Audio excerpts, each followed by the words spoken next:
Estriktong patnubay at gabay ng magulang ang kailangan. Maaaring may masiselang tema, lengguwahe, karahasan, sexual, horror o droga na hindi angkop sa mga bata.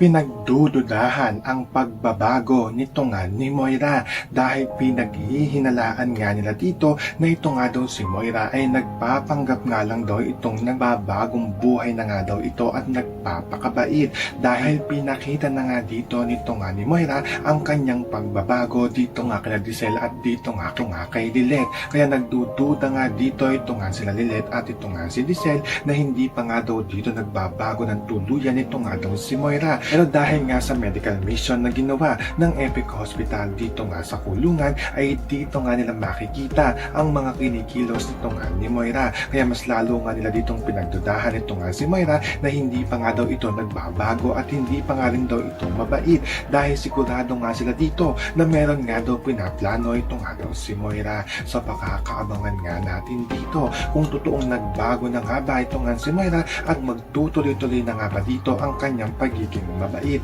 Yan ang ating mga pakakatutukan at pakakaabangan dito nga lang sa Abot Kamay na Pangarap.